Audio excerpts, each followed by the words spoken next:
Welcome to Ask Me Anything, featuring spiritual medium and psychotherapist Kellee White.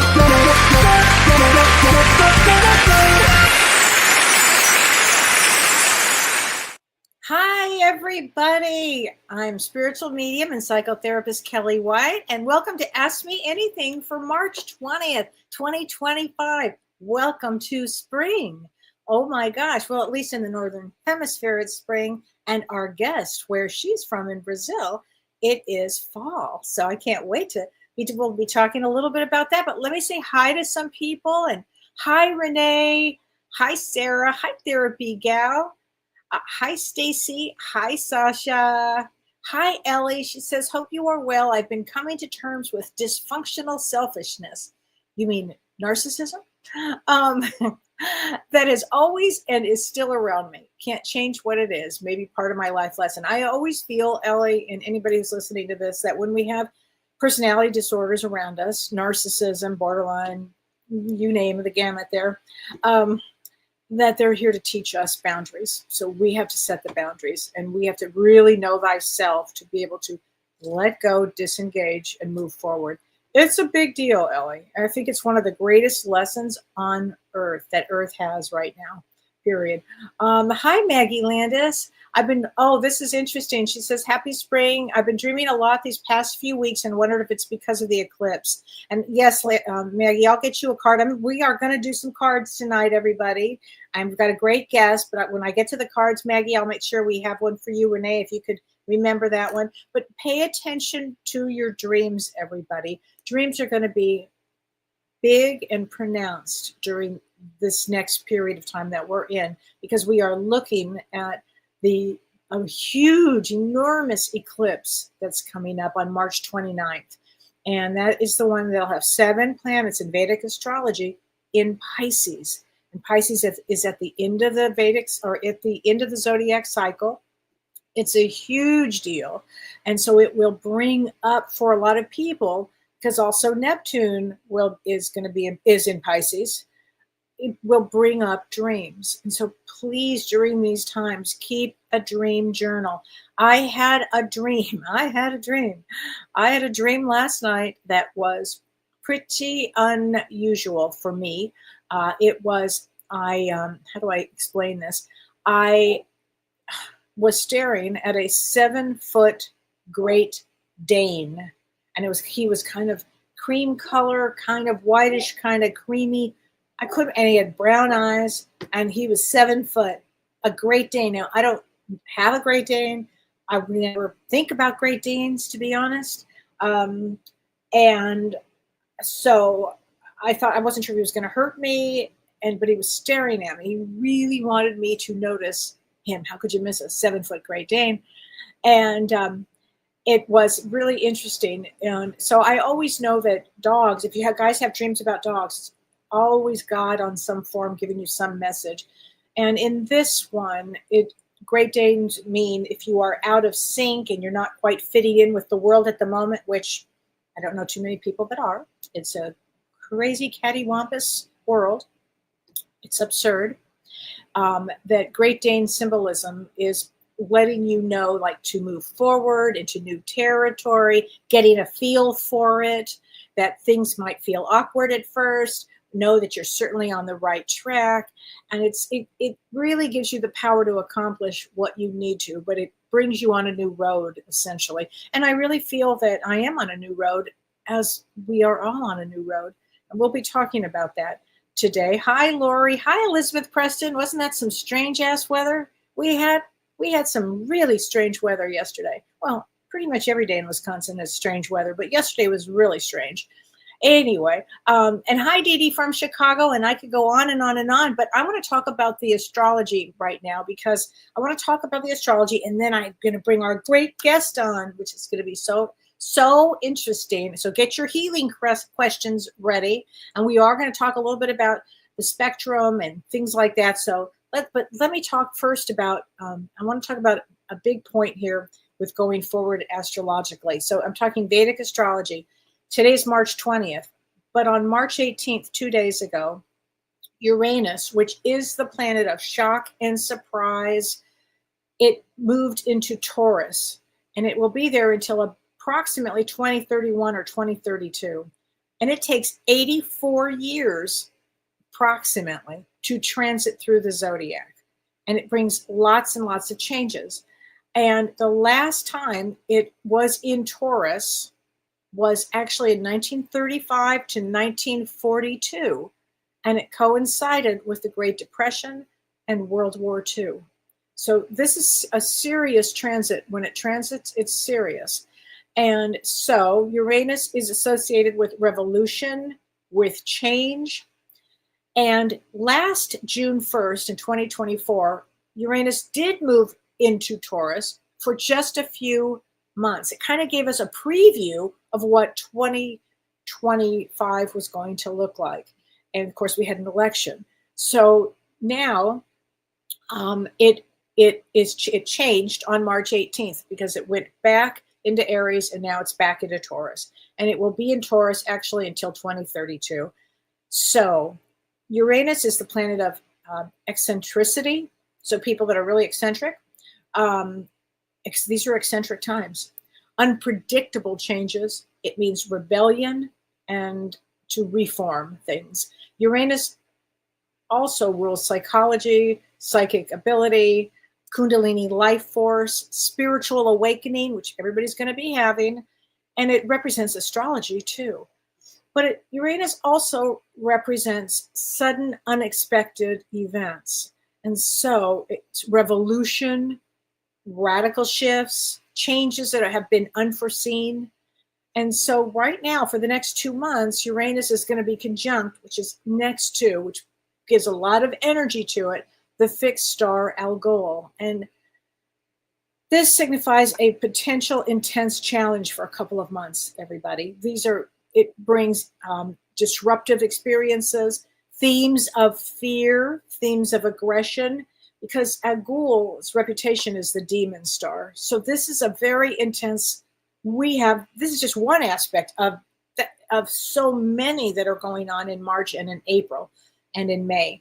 So also, it's going to be in the nakshatra, the celestial home of Kritika, and that stays until July of 26. And that nakshatra is all about transformation and radical shifts and crisis. So this is going to be a very chaotic time, but it will encourage people to welcome stepping into their own power, to welcome bold ideas, to let go of patterns that are no longer benefiting them. So I think that's a really important. And then next week, we'll talk about the big eclipse on March 29th. Next Thursday, we'll talk about that. We've been talking about it, but we'll talk a lot more about that. So that's really what I wanted to bring people into today, was an awareness of Uranus. So I thought that would be really important. So now I do want to talk about, let me bring our special guest in. Hold on. Okay, I have the best guest, and a dear friend of mine, and her name is Prajna Avalon, and Prajna is an experienced energy healer, and if you haven't worked with her, you should definitely have a session with her. She's that good, and she's an intuitive guide, and she's dedicated to helping others achieve deep transformation and holistic well-being. She has a background in the Brennan healing science and polarity therapy, and intuitive and energy work, and she bridges the connection between the physical and the energetic bodies to support emotional release, which is what we're going to be talking about a lot tonight, spiritual growth, which is what this period is here for, and energetic bodies to also support emotional release and physical healing. So also, Prajna, bless her heart, was diagnosed last year with autism. And she has embraced her journey with a deep understanding and deep compassion. So we are going to be talking a lot about, with Prajna, about some of these subjects, including autism. So please welcome Prajna Avalon. Hello, I'm so glad to be here again. Glad you're here with us tonight. You look so beautiful. You always Thank you. Oh, thank you. I think it's the crystals underneath the floor of my apartment. They just radiate through me. That's my goal, at least. Okay. What people may not remember is you actually had a reconstruction. You had a remodel in your place in Brazil. You live in Brazil. You live in Rio. Being And you had a complete, like you did everything on the floors. And briefly tell everybody what you put under those floors. Yeah, I had this intuitive hit that I should make crystal mandalas underneath all of the flooring. So I would sit in each room of the house and channel what crystals would go in which place in the flooring, in what configuration. So the entire place has crystals everywhere.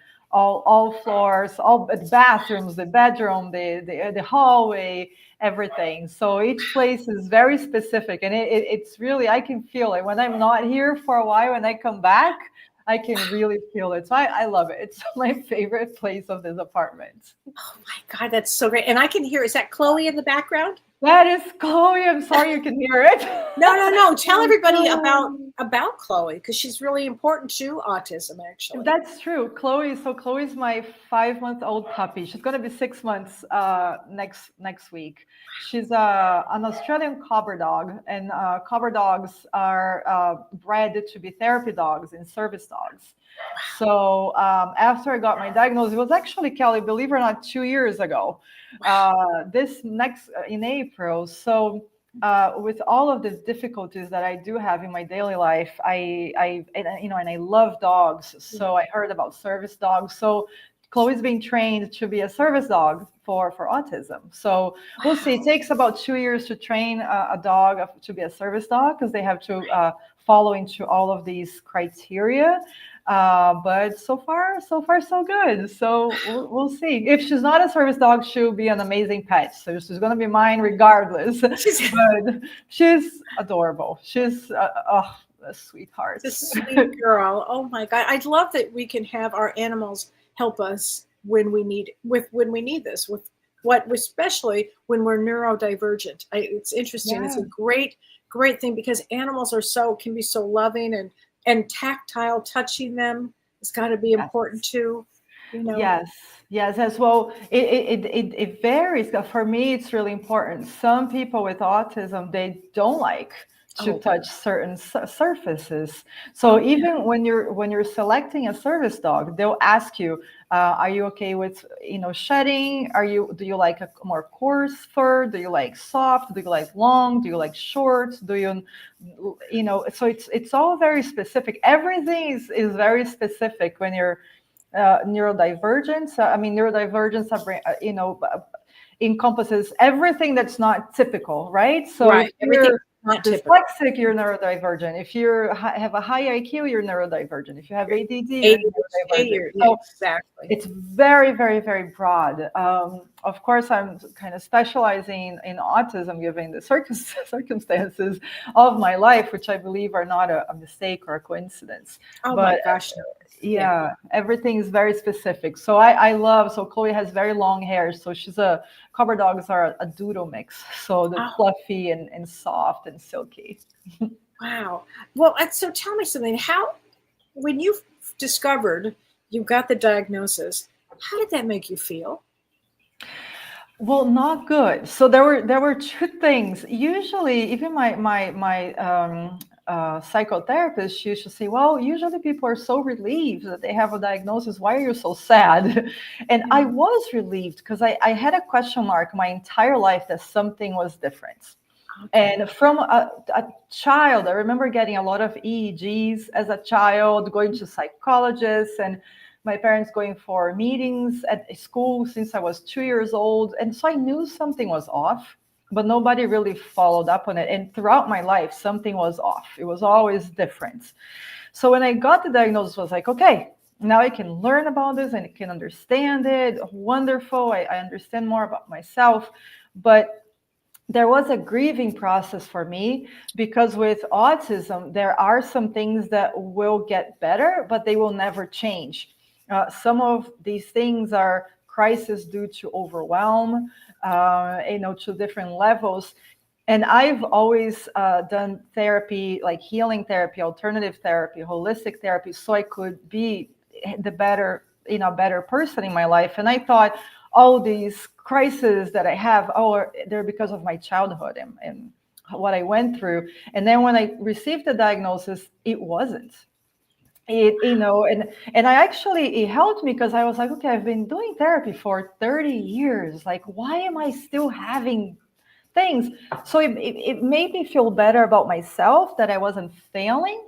But at the same time, I was like, oh my gosh, this will never go away. I will deal with this for the rest of my life. So there was a grieving process that for me was quite long. So each person receives it differently, but I still have this grieving process sometimes. I don't think it ever goes away completely. When I'm going through something difficult, I'm still like, oh gosh, like, okay, let's keep working out to deal with this better, but I know you'll never go away. And there is a massive acceptance that needs to happen with that. Right.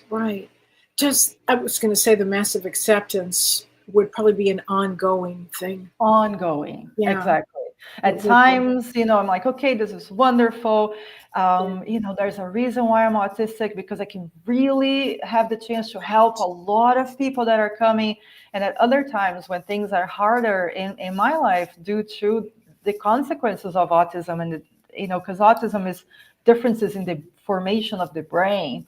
You will never reform a brain, although in healing, I believe anything is possible. But if we look at it just scientifically, it will never reform. So when things are difficult, it's like, oh my gosh, how I wish it wasn't like this. So it's a constant, the self-work just deepens. Well, and I would think it would be challenging for relationships. For sure. Well, so there are certain criteria one needs to meet to be diagnosed as autistic. And I think that's an important thing to talk about, because there's so much talk these days of, oh, everybody's a little bit autistic. And that is so disregarding of people that are actually autistic. But one of the criteria is difficulty in social interactions and communication. And that doesn't mean that you're shy or you're not quite sure how to talk to people. The difficulty is literally not understanding what the non-autistic way of communicating is saying to you. And because you don't understand, and you think you're understanding, because you don't know you're not understanding, your reactions are not in accordance to what was coming, and then it's a whole mess. And until you kind of uncover that, and the contrary too, a lot of the times, autistic people are very literal, which can come across as very blunt, very rude, very arrogant. And it's, the non-autistic person is like, well, I kind of wanted to tell you that there isn't such a thing with autistics, because the frontal lobe is not really working, that part, so it just, the thought comes out of the mouth. So yeah. Oh, is that why I spent my first relationship trying to socialize? Well, trying to get this person socialized just never worked. Exactly, it won't work. So social relation, that's one of the criteria. You're going to basically struggle for the rest of your life with it, but then you learn how to deal with it. So like in therapy, it's literally like, okay, Prajna, so when somebody says this to you, then you think about it for 1, 2, 3, and you think about it, and before you reply, and I'm like, but I didn't even understand that was wrong. What am I going to think about? It's what's there to think about? I'm going to laugh about it, because you've got to laugh about it. Well, so many people that I know that are very close to me have this situation. So I find myself laughing a lot, because I understand now the situation. Before it was like, I know you're smart. I'm confused. How do you not get this? Yes. Now I understand. Exactly. I really understand. So I've had to really learn to respond differently. Yes. Instead of react, I've learned to go inward and go, oh, I understand. All right. So I had to really slow it down with it. Well, that is key. To slow it down is key, because with autistic people, it's not personal, unless it's somebody really rude and mean. Autistic people can be rude and mean too. Sure. But usually it's not. It's just really genuine. And autistic people are usually a bit naive, and kind of like innocent in some way, because you don't understand the nuances of manipulation. So you got to understand that when something's coming very blunt at you, most of the time they're not wanting to be mean. They're just saying, okay, so I'll give you a very clear but funny example. The other night, my partner and I were going to sleep, And I have very light sleep these days. So I say to her, just, we go into the bedroom, we don't talk, we turn off the light, and we just go to sleep, because otherwise I'm awake for hours. And she goes to sleep within a second, even if she was just like doing whatever. And we're there, and she's like asking me questions, and I'm answering. At one point, she asked me something, or what would you like, blah blah blah. And I said, without thinking or planning, I said, I'd like for you to stop asking me questions before she goes to sleep. and she just started laughing. And then I started laughing, because I realized how kind of rude he was. But it was just the message, It's so hilarious. Oh anyway, my gosh. that's what it is. And then she knows at this point, she laughs because she knows I'm not being rude. I just literally wanted her to stop asking questions and go to sleep. Isn't it important in the relationship that you both have the understanding of who you are in the world, Yes. who you are, and Yes. that some things can be changed and some things cannot be changed. Exactly. There's an acceptance, that acceptance piece, which I think is so important here. Well, here's a good question that Carrie Tucker asked. She says, can a person on the spectrum sometimes be more prone to addiction? Great question, Carrie. Yes, that's a very high percent of addiction on the spectrum. Why? Because you feel so alone in the world most of the time, and so off and so wronged, because people don't understand you. So you're made wrong. You're made to be so many different things. So there's a lot of loneliness, a lot of depression, a lot of anxiety. There's a lot of comorbidities with autism. Unless, these days autism is so researched and talked about, so kids are getting early intervention work, so these kids are going to be much happier adults. So, like my generation or before, we got nothing. So there's a high incidence of addiction to cope.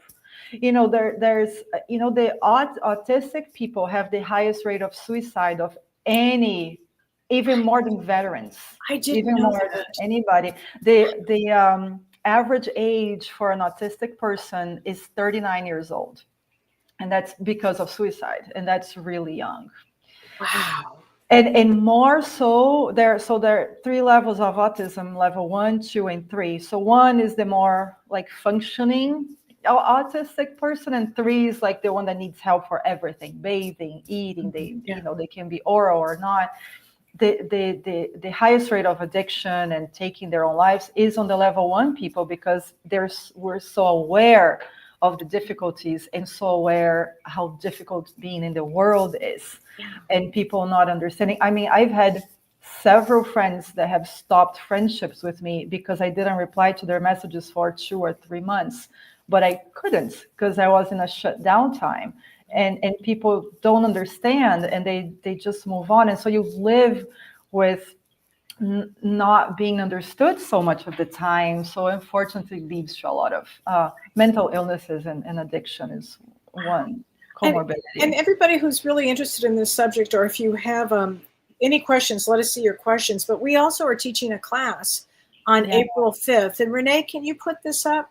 It's Empowered Living, and you can see Prajna is an excellent, excellent teacher. I've taught many classes with her. She's incredible. And this is really going to be a transformational journey of how to navigate navigate autism. And you have such a gentle way of explaining it too, about spiritually, because that's where I would like to talk about it, where it comes from spiritually. Because as a soul, to me, the autistic, when we look at that population, they're highly advanced, and they come to Earth, like everybody, to learn certain things, but to bring their gifts of awareness. So can we talk briefly about the awareness of spirituality within autism?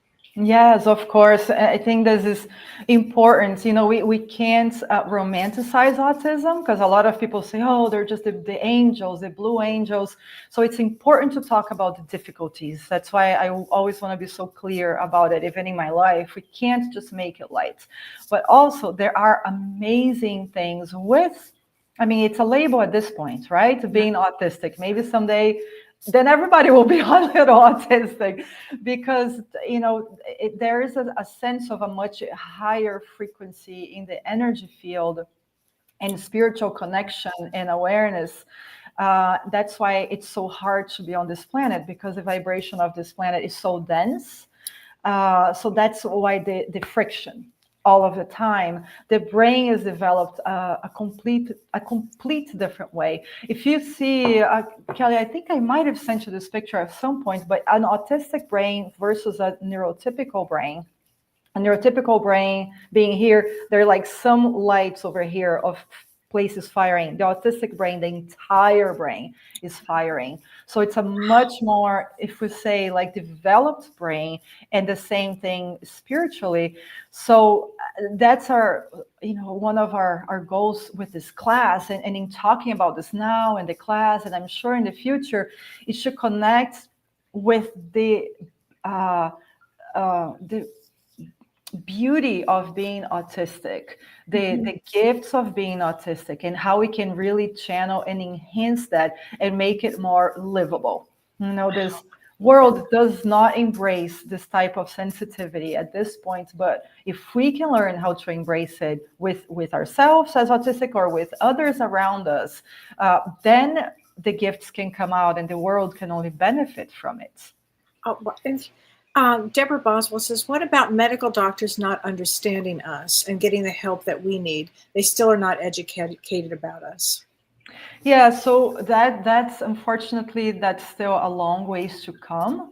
There are a lot more people specializing in autism and understanding autism these days. Even people say, oh, why are there so many autistic people these days? Before it was like 1 in 5,000.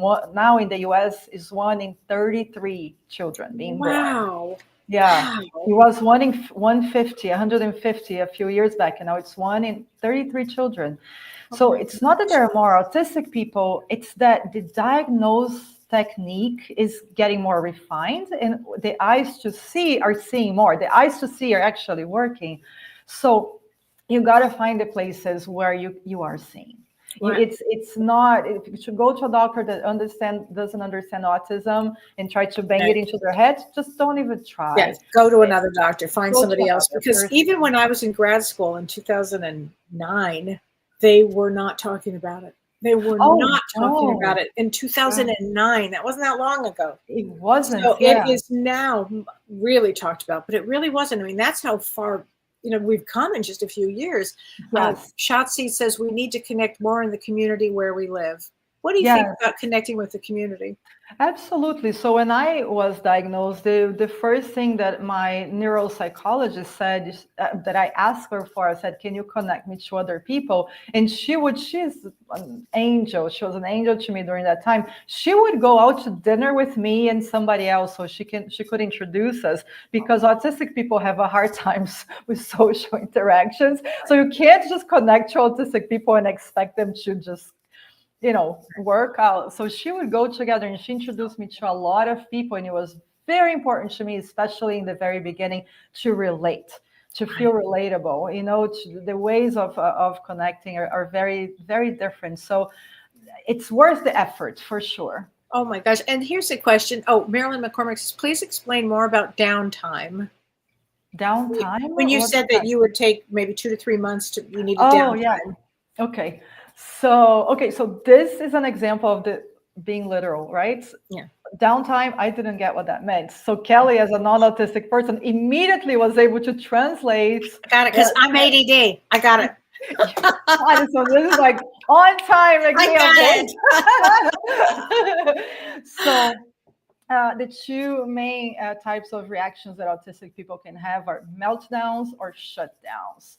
And that is due to overwhelm, sensory overload, social overload, having to do things. I mean, it's a lot of different things, but meltdowns are explosive. The autistic person will usually be crying and yelling and saying things that they will regret afterwards, and they'll be banging on things. That's the kids that that you see that are hitting their parents, and like that's a meltdown, and adults can have them too.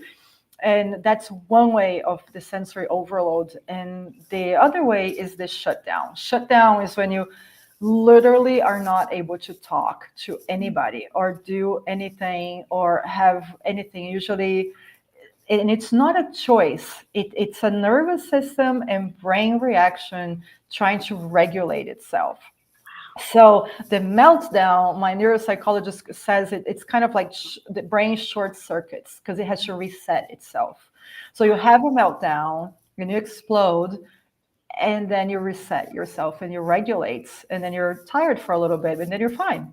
The shutdown, your whole system just goes in, and so it can reset and re-regulate itself, and it can last, for a couple of hours or for months, depending on the overwhelm. Wow. Good question here. Do more men have this, or women?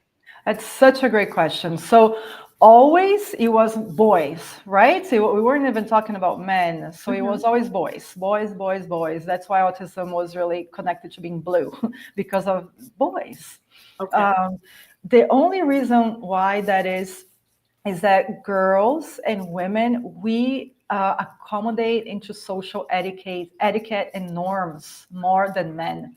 I mean, even in the neurotypical world, men just kind of do their thing. The Right. women, we gotta like do the makeup and do the nails and sit a certain way and talk a certain way and move a certain way, So because of adjusting to the societal norms, girls don't get diagnosed as much. Even women don't get diagnosed as much because you learn how to mask. And that's a very used term in autism, is masking. And that is not a conscious thing. It's something you learn how to do so that you can fit in. So girls mask, boys, men don't. So then they get That's so diagnosed a lot true. more. That's so true. I wasn't diagnosed with ADD until I was 40 years old. Yeah. Didn't have a That probably clue. has to do with masking as well. Yeah. Oh, yeah. I just was, just assumed that's just the way I was. I mean, it Yeah. is, but It I is, learned an yeah. awful lot about it. It's to me, it's a gift. And now I want to kind of change subjects a little bit here because everybody was asking me. I've got a couple of things to talk about, and I hope you can help me with this one. Let's Hopefully. talk about the dolphins that were there to welcome the SpaceX crew. So we had the SpaceX landed, and Prajna, they had been out for 9 months. They come back, they land in the ocean, and they are surrounded by dolphins. Wow. Like real surrounded by dolphins. Surrounded by pods of dolphins. Wow. And so people were asking me, like, what do I think about that? And dolphins are healing. I mean, they're symbols of joy, of communication, protection, and harmony. Yes. And they connect to the divine. And they're a bridge between the human and the spiritual realms. And so I thought it was not lost on me either that the dolphins were there to welcome these adventurers who had been gone a long time home. I think it was to bring them, spirit. Literally, I thought it was a message from the universe, to come back into, to get help them get grounded again. But really, I think that the dolphins were so on that. I thought that was so incredible. That's magical. It was magical. It was magical. It's like a fantasy almost, right? Like you would just see in a fantasy movie, like this dolphins around. That's real. That's when you know there's something much bigger happening. Totally. Can't be a coincidence. No. And then somebody asked me, oh wait, hold on a second. Let's answer this question. How does somebody approach being evaluated, especially being an adult, if it's not seen through childhood? Great question. Yeah, so it's done by a neuropsychologist. So it's a neuroevaluation test. So it's a series of, I don't know, 6 to 10 sessions, and you get evaluated very deeply because the criteria for evaluation is very specific, and you have to meet all of those pieces. If you don't, then you might have, a lot of people say, well, I don't like interacting with others either, and I'm also sensitive to sounds. Everybody's a little autistic because I'm a little sensitive. It's not like that. I mean, these are human traits, right? Like all of these traits are human traits, but you have to have a bunch of very specific traits together to be diagnosed as anything. So to be diagnosed as autistic, so you would get a neuropsych evaluation with a neuropsychologist. Yes, absolutely you would. So also, I wanted to ask you, somebody wrote to me, I think it was Kim Ann, and she wanted to know about Hashimoto's. Tell us about, because you're also an extraordinary healer. Let's talk about Hashimoto's, if you wouldn't mind. Yeah, so Hashimoto's is interesting. I mean, everything is interesting. I'm fascinated by all of Right? these Just the things, human right? condition, right? Yes. Gosh, you come to Earth and it's like, whoa, Yeah, I know. It's a trip. It's the really a trip. trip. That's why the dolphins were out there. That's why the dolphins, they were like, okay, it's okay. You're gonna Right. come back here. It's a disaster, but let's make it beautiful for your return. Right, exactly. It's a disaster, but come on, we're happy to see you. You're back safe and sound. Yeah. Oh gosh. So Hashimoto's, of course, I always will say this. Each person can be each person is different from the other. So I'm not somebody that likes to say, oh, Hashimoto means this. I believe that it can mean different things for each individual. So it would depend, but in general, it's one of the things that the body is attacking itself, right? So why would that be? So then it would depend on each person again, but it could be related to self-esteem. It could be related to wanting to be on planet Earth and be grounded and be healthy and stay here for a long time and feel safe. So then if I were working, I would explore that piece, like why is the body attacking itself? And then, a further piece, like why in this part? Because the body can attack itself many different areas, right? In the blood, in the kidneys. Why in the throat? So The does it have throat to do with chakra. throat chakra? Yeah. So self-expression, receiving, communicating. So then we would explore that a little bit deeper. So there are always many, many layers, but I would say those are very kind of right on ones to look into. Right, right. I would agree with that. I Right. also received this question, and this is from Carlene Reese. She says, Kellee, things are feeling very heavy lately, and I really try not to let things get to me, but this week I have. Will things calm down soon?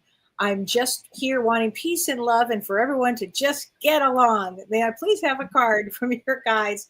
So, and I'm enjoying your book. Thank you, Carlene. I appreciate it. Your birthday is 11/20, so that makes you a King of Hearts, which is somebody that really does want peace and love and harmony in their heart and soul.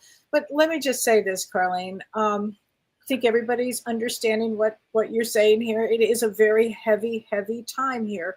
And it breaks my heart to say that I don't think things are going to get better for quite some time here. I think we're on a road. And I think the sooner that people can experience going inward and learning everything they can about themselves and really doing a lot through a lot of self-love and self-meditation and finding peace individually. I think everybody has to find peace within themselves for this big journey that's ahead of us. We have a journey. It's a journey.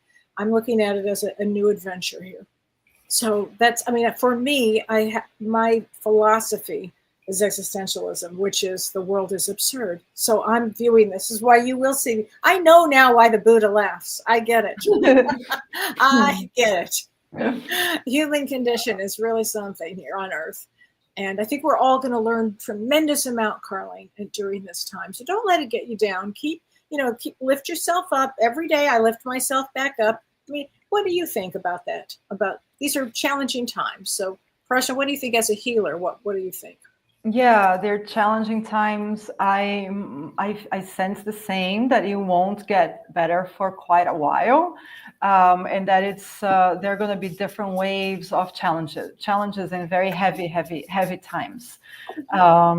So we got to stay united in community. We Right. got to do things like we're all here tonight, and this is good energy. It's light, it's healing, it's beautiful. We got to do things that are good for ourselves so we can stay grounded and healthy and happy. It's wonderful to want everybody to be happy and get along. It's not happening. Yeah. It's really It's not never happened on Earth. yeah, it's more It's a tough out place. than ever now that it's Yes. kind of crazy. So we gotta, my sense is that we gotta let go of the outcome and come inside so we can really be okay. And then That's do what this with that's health. what all the gurus have always said. Oh, Release the that's true. outcome. That's Release true. the outcome. Yes. Yeah. When you were learning to meditate or when you were with a guru during that Yeah. period of time for a long time, you followed Amma and lived with her for a long time. Yes. Didn't Yes. she train you guys to be able to go inward in the stillness no matter where you were? Yes, she did. She always said, you know, we're born alone and we die alone. We're born just ourselves. Even if we have a twin, we're born alone. Nobody's there with us. And we die alone. Even if we die like in an accident with more people, we're on our own. So she always said, you know, we remember that. You know, she always said, when you die, people will cry for a while and then their lives will keep going, as they should. Yes, they should. You know, it needs to go like that. And she always said, be like a piece of wood on the ocean. When the ocean is flat, the piece of wood is just there. When the waves come, the piece of wood goes with the waves. It might come down, but it always comes back up. So we gotta learn how to go with the ocean, but always stay above like that piece of wood. So the ocean is our world, and the piece of wood is us. Isn't that beautiful analogy? Beautiful. I'm going to remember that one. I'm going to be that piece of wood. Yes, we gotta be the pieces of wood, and we can only do that by being us. Right. You know, if we start gathering more wood, it becomes too heavy and we go down. We gotta take care of ourselves, and that's not selfishness. It's what we must do. It's really funny that you would say that, because Josie Strapatis Jackson says she's a little stuck. She's lazy on and lazy off, not feeling normal, doing lots of self-care to stay sane. And the truth is, you have to do self-care. You have to this is not selfish. This is the time to do self-care. I mean, you want to know what my self-care is right now? You're going to laugh. But my self-care is I'm making these 3-ingredient bagels. Swear to God, I make them every day. And they're so delicious. Anyway, I'm making these 3 every day. I make this bagels. I don't know. I just like to start my day that way now. The other thing I'm doing is I'm watching White Lotus, which you probably don't know what that is, but it's a great way for me to unwind. I get such a kick out of that. It's so funny. But let me get a couple people some cards here. This is for Pernelia Sinclair. So here's a card for you, honey. This is from James's deck, The Power of Love. And this is unity. How interesting. We were just talking about that. Whoops. Unity, because I think unity is so important. You understand that the love shared with another is amplified and has a ripple effect across the universe. I think this is good for everybody, don't you? I mean, I think that's going to be so important. And Sandra Canefis, let me get you a card too. Here, honey. Present. You live in the moment and are able to bring forth the energy of love in your current circumstances. Oops, there you go. And Julie Inglis, let's see. Here's a card for you. Cause and effect. You are aware that the love you create in your thoughts is an agent of change and the foundation of your results. So I hope that helps a few people here. Oh my gosh. So, this is an interesting question. We're kind of going to go back and forth here, everybody. So I'm doing an ADD thing. Prajna's going to be like this, but I'm doing the ADD march. Lucy Lechick, she says, are autistic people put on some kind of autism registry? Well, not that I know of. I never heard of that. I mean, not in Brazil. I don't know in other countries, because I don't never heard of that in the US either. Yeah, never heard of that one. Yeah, so it's a good question. I know that the autistic people, because you're considered a person with a handicap, right? Because you are unable to do a lot of the things. So if you, certain states, like in Massachusetts, where I used to live, there is massive support for autistic people and families with autistic people. Depending on the level, if you was an autistic person level 3, the government would even give money to the family for therapy and all of that. So in that sense, if you're autistic, then, you might be supported, but I don't think there's like a nationwide register that I ever heard of. And Sandra Canefis says, are autistic people, are they more sensitive with spiritual connections? Yes, so much more sensitive. So autistic people are more sensitive in general. That's why the overwhelm. You see a lot of autistic people with like ear mufflers or right? Like I have those at this point. I couldn't care any less of what people think. So when I go to a concert or when I go somewhere that's loud, I wear the ear mufflers so that I can be more comfortable. With lights, I wear the sunglasses. So all of these sensitivities also translate to spirituality. So there's a higher sensitivity in all ways. Of course, if you're not developing in that way, you might get even more overwhelmed because you're sensing things that you don't realize where they're coming from and what you're sensing. And my observations are that a lot of autistic people become more mentally ill because they don't know. They're seeing things and hearing things and connecting with things that are actually real. So it's a wonderful point. Very, very important to look at that. Suzanne Coach says, I don't understand because so often we are told that you are never alone. So can you explain? Yes, Suzanne. So we are never alone. It's actually not possible to be alone. And I appreciate what your guru was saying, Amma was saying about you come into the world alone and you die alone, which I think she just means in the individual sense. Not in the human sense, but spiritually, I promise you, Suzanne, we are not alone. I mean, it's actually not possible. So, but in the human sense, we come in one at a time, and then we go out one at a time. Yes, that's great. Spiritually, we are never alone. It's actually not positive. Annie says, remain positive even during negative times. Absolutely, Annie. We have to remain positive. Our reward is coming. I have to say that. I say that a lot.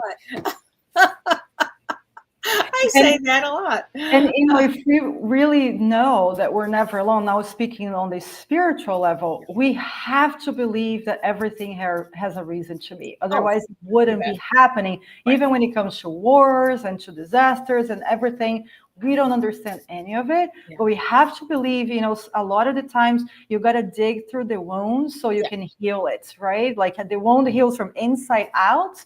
Right. So does the world. And I will tell you this eclipse that's coming up on March 29th at 7 planets in Pisces, this really is about going deeply within. So whatever anybody is feeling right now, whatever, if it's anxiety or depression or fear or any of that, go inward. We're all going to be okay. We're all souls here. It's just having a physical experience. That's all.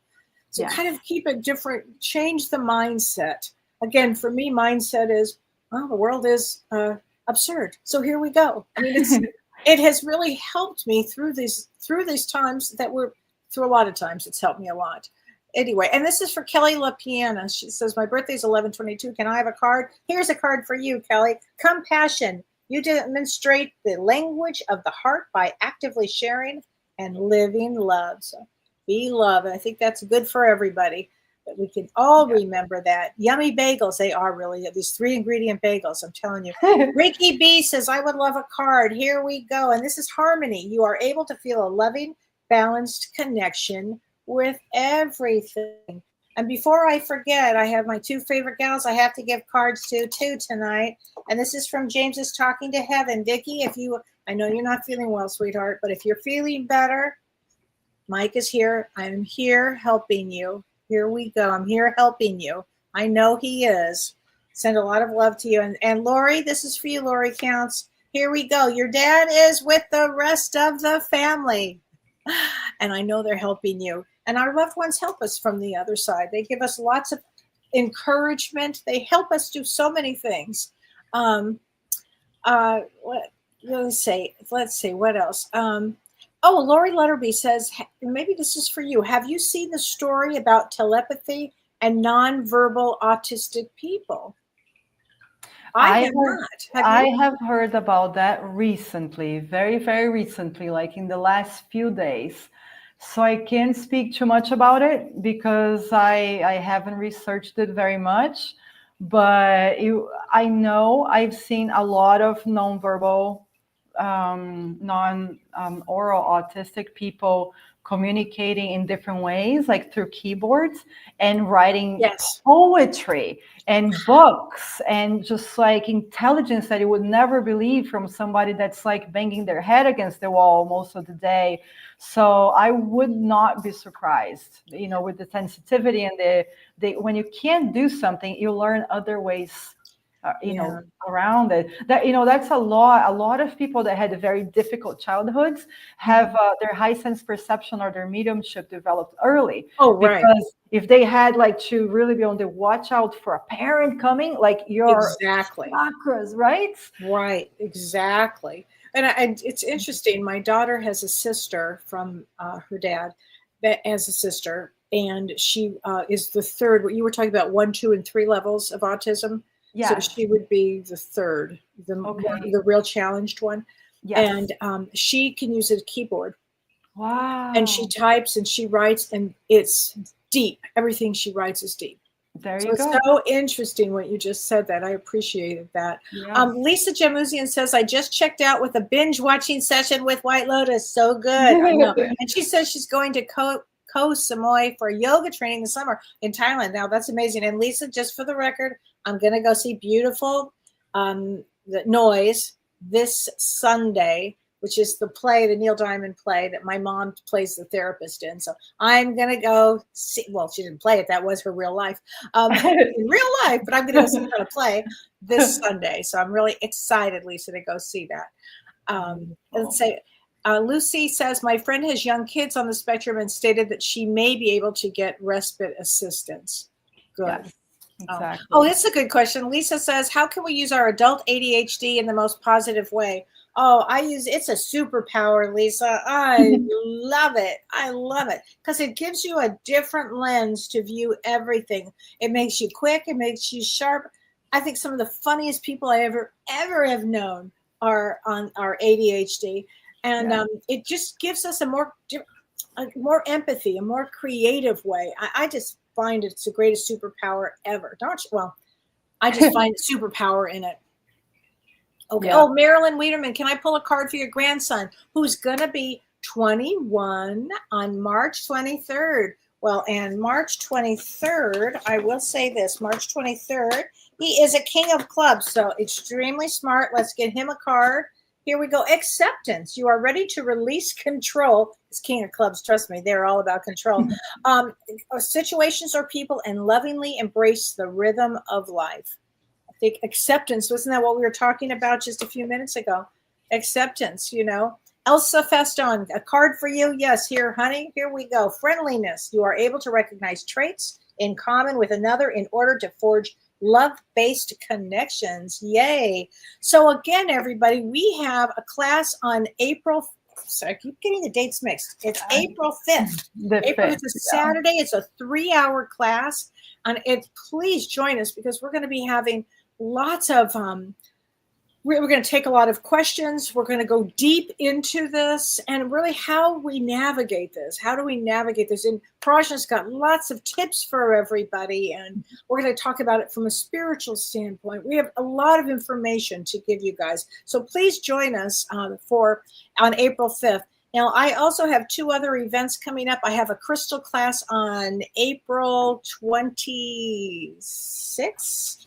I think, I should know this by now. Hold on. April 26th. Here you go. With Julie Ann Siegel. And we're going to be talking about using the crystal energy with feng shui. So that's going to be a really great class. So please join us for that one. And also I have another exciting thing. I'm going to be in Los Angeles with Dr. Shirley and Carrie. And we're going to be calling it the Roots of Healing, the Game of Life Retreat. It's a 3-day retreat. So please come and join us. We're going to be talking about deep healing, whether emotionally or spiritually or energetically. And we're going to dive into all kinds of great healing during that. So please join us during that as well. So you can get all of this on my website, kelleewhite.com. And I have sessions available for April. So if you, and Prajna, are you working in April? Do you have sessions open for people in April? I am working in April for most of the month. So yes, please, if you feel called, definitely be in touch. I will. Oh, she's the best healer. Oh my gosh. She is such a great healer, everybody. I've loved working with you. Linda Thomas says, the world is absurd. I'm stealing this from you, Kellee. You can. It's an existentialism. It's existentialism 101. The world is absurd. And because it came out of World War II. Isn't that interesting? Wow. I mean, it really did. And it's how people survived. If you come with that belief, You understand. Anything. Because you And if you understand believe that, anything is better. Like, okay, it's absurd. So It's we're absurd. fine. We're you know, fine. let's just go. Exactly. Oh my gosh. Okay. Winterberry Time says, may I ask you guys if you can tell me if what I saw when my soul dog passed was real? I miss her so much. We don't know what you saw, but if it was real for you, I'm sure it was. If you saw her soul, that happens. I mean, I have been in that situation. I have seen that.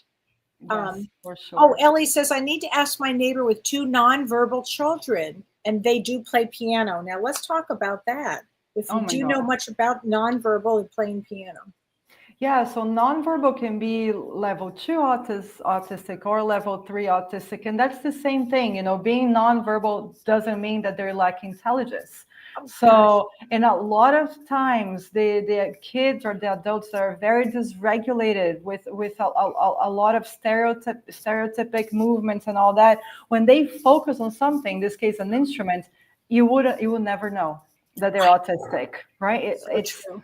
Yeah, and that also speaks for maybe highly developed souls that could have been pianists in some past lives that are now finding their way. So it's very broad, very beautiful. Totally. And we'll take this as the last question tonight, but Renee Rossiter says, Prajna, and it's a great question. Have you experienced new guides, or have you begun working with your guides in a way after your diagnosis? Yeah, so I have experienced new guides many times throughout my life. I haven't noticed that since my diagnosis, but the acceptance for me, I've always been somebody that accepted the way things are. So I didn't notice a big change in that, but I noticed a shift in my openness to just being who I am and not now trying to fix it anymore like I was. And that gives me more harmony, which gives me a deeper connection in my healing work. Right? Doesn't it? Yes. Because it brings you peace. Yes. I'm telling you, when I got my diagnosis, I was like, oh, that's it? Yes. I was actually, unlike you, I don't think, I did grieve for a period of time. I think I did. I think I shared that with you. Because I was like, God, if I had only known, I had no idea. Yes. I was doing everything with one arm, and I had no idea, you know. Yes. And so I did grieve it. And then once I stopped that piece of it, I went like You thrived. to the walls. I went a million miles an hour. I could not stop. I was so excited about. Brought me excitement. Yes. And I'll say this last thing, talking about the diagnosis is really important. It's liberating. A lot of people are afraid to give their kids or themselves labels. It's liberating. You understand yourself better, and you can have the intervention that you need and the support that you need. So please don't ever think like that. I've seen it over and over again, that it saves people's lives. When you understand you're not broken, you're just built differently, it frees you. It saves lives. So go after diagnosis for whatever it is. It brings understanding and then lightness and liberation. It does not have to be a label. Well, absolutely. Oh my gosh.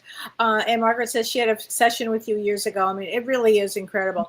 Annie says, Kellee, are you still on weekly? I am. I'm on Thursday nights, and I'm on Monday nights with James Van Prague. And we have a wonderful guest on Monday, and we're going to be talking about healing and ancestral healing. So join us on Monday. And on April 6th, everybody, is it April 6th? I'm going to get I think that. it'll be the 7th. Is it the 7th? Oh my God, April 7th. Sorry. I'm doing a show with James on predictions on April 7th. So that's going to be amazing. I'm excited about all of this. And again, everybody, join us when you can. Prajna is available. I'm available. And join us in our class if this speaks to you. So thank you, Prajna. I love having you on. I love being here too. Thank you, everybody. All right. Hey, everybody. I'll see you guys Monday, and then I'll see you next Thursday, too. We'll be talking about that eclipse. All right. Take care, my friends. Bye-bye. You've been listening to Ask Me Anything, featuring spiritual medium and psychotherapist Kellee White.